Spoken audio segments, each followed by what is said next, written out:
Today we're going to wrap up this study about how Christ humbled himself for us on Midweek Worship.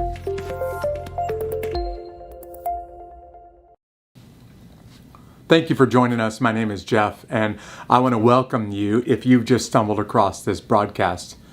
You're going to learn more about this episode if you just look below me in the notes, because it'll tell you more about the topic that we're going to discuss today. But you'll also notice that there is a link in those notes. That link is to a separate YouTube video, and it'll only take you a few moments. When this is over with, why don't you go ahead and watch that video? Because that's an explanation video of who we are and what this broadcast is that we've been doing for quite some time now.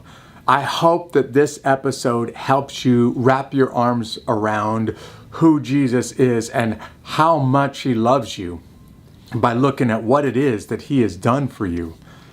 So what we've done over the last 5 weeks now, this is week 5, is we've looked at Jesus' humiliation, how he was willing to humble himself. That's what we mean by that word humiliation. Not that people pointed their fingers at him and made him feel ashamed, but that he was willing to humble himself.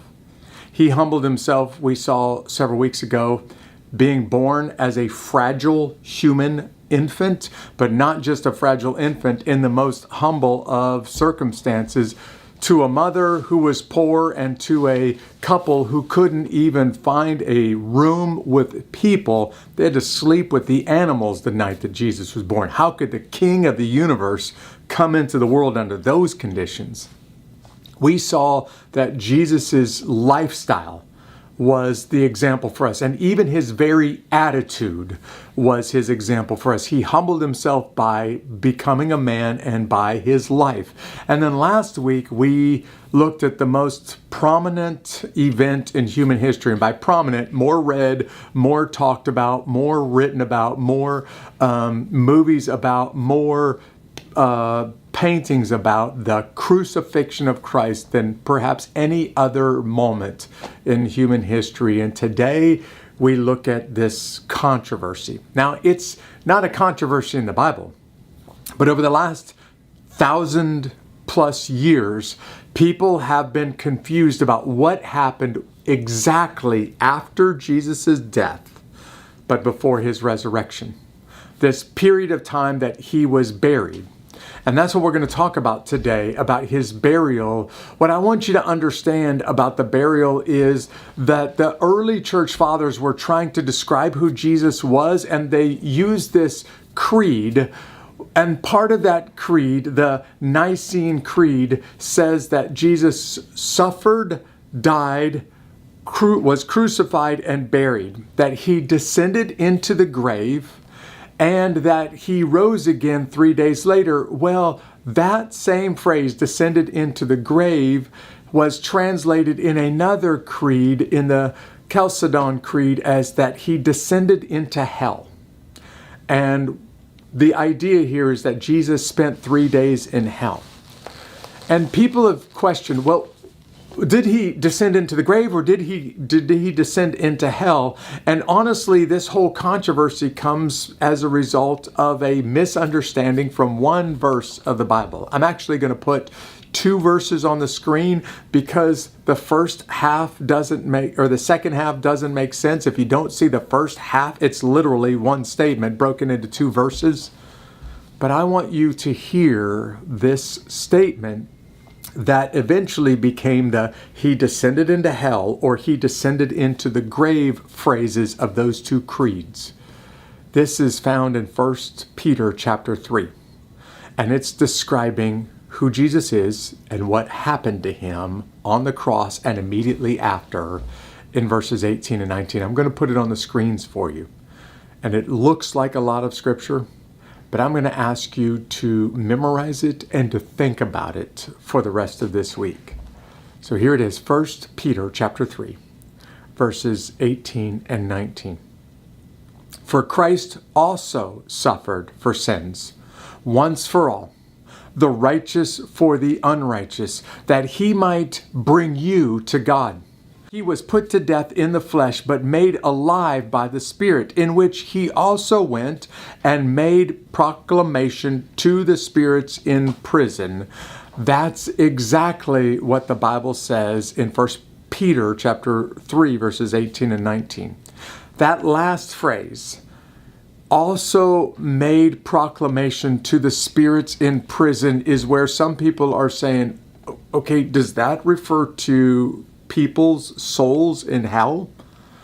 Or is that a reference to the fact that once you die, you can't do anything to escape death? That death has you in its prison grasp, and until you're freed from death, until you're freed from the prison bars, you're still under the prison of death. What this passage is trying to do is to describe that Jesus really did die a physical death. Now, this is important because Peter is an eyewitness to Jesus' life, his miracles, his statement that he was going to die and on the third day be raised again. Although Peter didn't understand it, it didn't make any sense to him while Jesus was still with him. And Peter is also an eyewitness to Jesus after the resurrection, Jesus in bodily form, meaning that Peter could touch him and Peter could hold him after Jesus was raised. Peter is trying to describe those 3 days between his death and his resurrection and what happened there. And the reason why Peter is being very specific with his language is because there was already a rumor circulating that had been created by the religious leaders that essentially said Jesus really didn't die. Originally, what they did is station some guards at the tomb to make sure that nobody claimed or came and took his body. And when Jesus came back out of the grave, the guards were frozen like they were dead, and they had no choice but to return to the religious leaders and say, that man who you crucified came back to life again. Well, those religious leaders knew, we got a problem now. Because if he claimed to have power over life and death, and he showed that he has power over life and death, in their own words, more people will believe after his resurrection than before his death. So they paid the guards off and told the guards to tell everybody that his disciples came and took him. Which is the rumor that was floating around. The Bible even says that was the rumor that was prevalent, even to the point that people were reading the Bible decades after Jesus' death. But the rumor also started to focus, well, wait a second, nobody's ever been able to produce the body, so maybe the disciples didn't take him, and now we have to find a different excuse that claims he really wasn't dead. And this excuse is that he just passed out on the cross. Problem with that is the professional Roman soldiers who knew death, who studied it, and who were very, very good at it said, oh yeah, no question, that man's dead. So now the Roman soldiers are the problem here. But what Peter is trying to say to his readers is, Jesus really, really did die bodily. They really, really did lay his body in a tomb. And for 3 days, he really was laying in that tomb before he came back out of that grave alive. And there is no body because he is alive and with the Father in heaven right now. But there is no way to claim that he just passed out on the cross. And so he actually just woke back up. What the Bible is trying to show us here is that Jesus, although he is the King of the universe and the Lord of life, from sundown on Friday till sundown on Saturday and sometime Sunday morning, Jesus was laying in the grave. And Jesus is the Lord of the Sabbath. The Sabbath starts at sundown on Friday, ends at sundown on Saturday. This Sabbath is a holy day, a special day dedicated to God. And when Jesus is laying in a grave, it is on the Sabbath. I tell you this because if you've watched any of these episodes, you know by now that I'm a big fan of the whole Chosen miniseries. There's a great clip of Jesus's authority when he exerts his authority in front of the religious leaders while his disciples are picking some grain on the Sabbath, which is against the rules. And Jesus has to remind these religious leaders who set the rules. Now I'm going to show you this clip. It's a really short clip, but I'm using a different version of this clip because it has the backstory with the scriptures right there in this video clip. So why don't you check this out before we end this episode?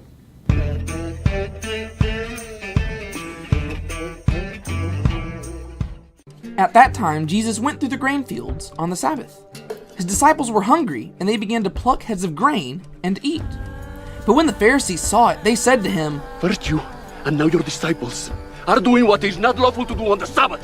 He said to them, Have you not read what David did when he was in need and was hungry? He entered the house of God in the time of Ahimelech, the priest, and ate the bread of the presence, which was not lawful for him to eat, but only for the priests. It was an emergency. Or have you not read in the law how on Shabbat the priests in the temple profane the Sabbath, but are guiltless? That's for Levites. Listen carefully. Something greater than the temple is here. And if you had known what this means, I desire mercy, not sacrifice, you would not have condemned the guiltless. and he said to them, Sabbath was made for man, not man for the Sabbath. So, the Son of Man is Lord even of the Sabbath. I love the way that Dallas Jenkins and The Chosen has demonstrated this, because what Jesus is saying is unmistakable. I am Lord over the Sabbath and what happens on the Sabbath, which causes us to say, hold on just a second. How can the one who created the Sabbath, how can the one who created life, who is the Lord of the Sabbath, how can he be dead and in the grave on the Sabbath? Which causes me to think about a question that I'm going to put on the screens very naturally for you. And I think it may be really, really hard for us 2,000 years after the fact to go back and imagine what that one Sabbath in human history might have been like. When if you were Peter, you saw him die, and you know he died, and you weren't convinced that he was coming back. Peter didn't really understand it. John tells us none of us really got it until after we saw him raised again. Imagine what that Sabbath would have been like with the King of the universe laying dead in the grave. Here's the question for you. What was Sabbath like without the Lord of the Sabbath present? That's something I'd like for you to think about, pray about, and maybe even allow it to sink deep into your heart to remind you of who you are and how much you mean to the God of the universe, that he would be willing to give this much up for you. Thank you for joining me. I hope you have a great week. See you around.